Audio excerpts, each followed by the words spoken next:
You might not be able to tell to look at me, but back in high school, I was not cool. I tried. I tried really hard to be cool. Music was one of the ways I tried. But because, high school kids loved music. So I would love music, but I couldn't do it right. I remember going on a weekend trip with some friends, and I brought a boombox and a cassette of the soundtrack from the Muppet movie. Yeah, that didn't work. But I kept trying. I tried music for a long time. Now, one of the things that was going on in my life at the time was that I had a job, a part-time job on Sundays at the little candy store near the subway. And every Sunday, after I worked and I got paid in cash, I'd run down the block to the record stop. The record stop was, well, to call it a hole in the wall would be to make it sound grander than it was, but it was a tiny little record store specializing in used records. And I would go there and I would flip through the bins and talk to Stu, who was working behind the counter. And for some reason I had it in my head, cool music, folk rock. So I would go through the bins and I was buying things like Simon and Garfunkel, which I loved, Donovan, which I liked some of it, and the Incredible String Band, which I pretended to like. And that was what I did. Until one Sunday, while I was going through the bins, I heard it. Bum, bum, bum! All right, kids, are you ready? Bum, bum, bum! Ready for some rock and roll!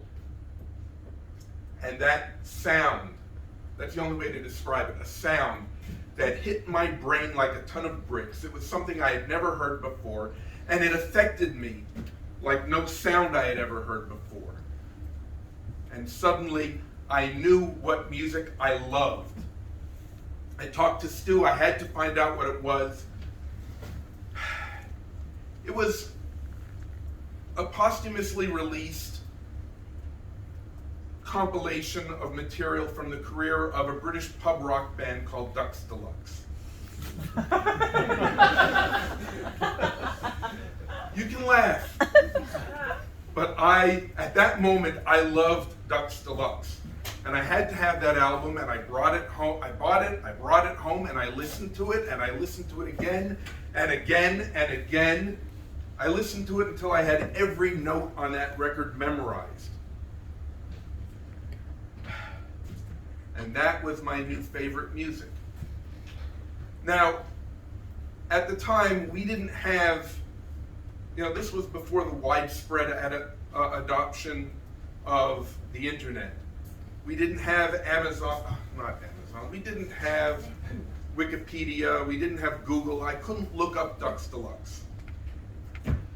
But the record had liner notes, and there were books, and there were magazines.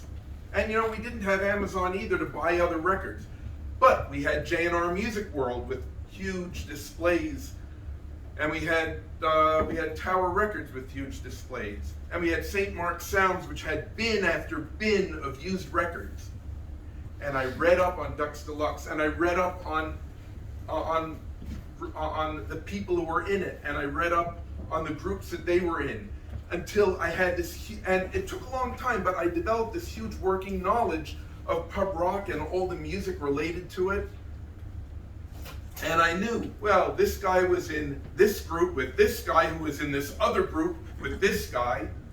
And I knew that this guy had produced this guy's first several albums. And he lent money to him to start a record company, which he recorded for and produced records by this guy. So I knew who I wanted to look into. And I could go to these record stores. I can't tell you how many times I would spend hours at St. Mark's Sounds flipping through every damn bin of used records to find anything that would be of interest to me. And I got into a lot of groups through this.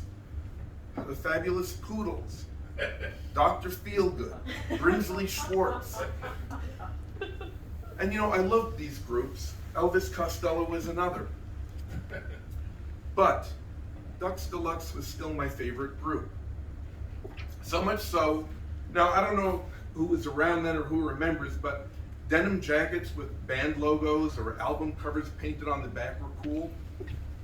Well, I got my mom to paint a Ducks Deluxe logo on the back of the denim jacket. And I proudly wore that jacket for years. Many times I had the same conversation with people. Oh, who's Ducks Deluxe? Oh, it's a band. Oh, are you in it? No, they broke up 8 years ago. But, they were this great British pub rock. Yeah, I'll catch up to you some other time. Okay. It didn't make me cool. But over the years, my appreciation of music deepened and widened, and I got into all sorts of other music. I did freelance writing about music. I wrote record reviews, band profiles, that kind of thing. I learned to play guitar badly. I'm a mostly amateur songwriter, and I love music.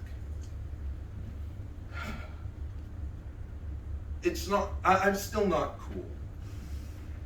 But I'm not listening to music to be cool anymore. I'm listening to music because I love it.